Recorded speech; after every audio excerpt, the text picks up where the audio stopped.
বিসমিল্লাহির-রহমানির-রহিম।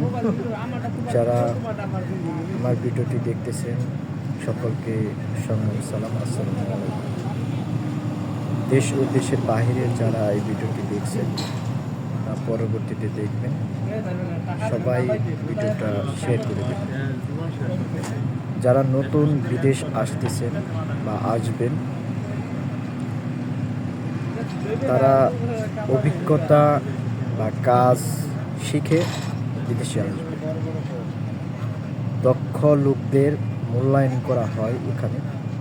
আর যারা লেবারে আসবেন তাদেরকে বলবো, আপনারা লেবারে না এসে কাজ শিখে বিদেশের মাটিতে আসবে। আসলে বিদেশ ছোটোবেলায় দেখতাম, বা আকাশের উপর দিয়ে বিমান যেত, তখন থেকেই ভাবতাম যে আমিও একদিন সেই বিমানে চড়ব বা দূরপ্রবাসে পাড়ি দিব। আসলে দূরপ্রবাস বা বিমান ওঠাটা সহজ, কিন্তু দূরপ্রবাসে সে থাকাটা খুবই কষ্টের। এই দূরপ্রবাসে অনেক কষ্ট করে থেকে টাকা উপার্জন করে দেশের অর্থনীতি এই প্রবাসী যারা আছে তারাই সচ্ছল রেখেছে। রেমিটেন্স বাংলাদেশে না পাঠালে বাংলাদেশ কখনো সচ্ছল হতে পারে না। আমরা সেই প্রবাসী। আর যারা আসবেন তারা কাজ শিখে অনেক ভালো আছি। আর যারা বিদেশে চিন্তা ভাবনা করতেছেন যে আসবেন, বিদেশটা আসলে কষ্ট। এখানে অনেক কষ্ট করে টাকা উপার্জন করতে হয়।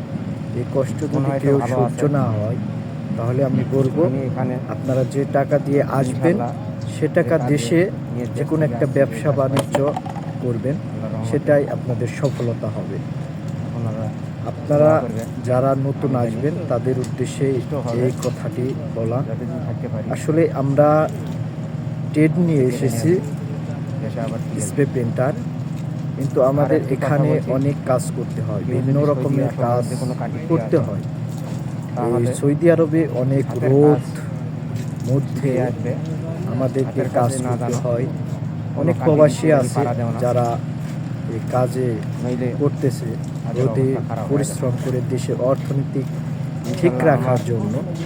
তারা কষ্ট করে পরিবারকে সুখে রাখার জন্য, বাবা মাকে সুখে রাখার জন্য তারা এই পরিশ্রম করে আজকে দেশের টাকা পাঠাচ্ছে। অনেক প্রবাসী আছে। তো যারা নতুন আসবেন সবাই এই ভিডিওটা শেয়ার করে দেবেন। ধন্যবাদ। প্রবাসী ভাইরা, এই যে আমাদের প্রবাসী ভাইরা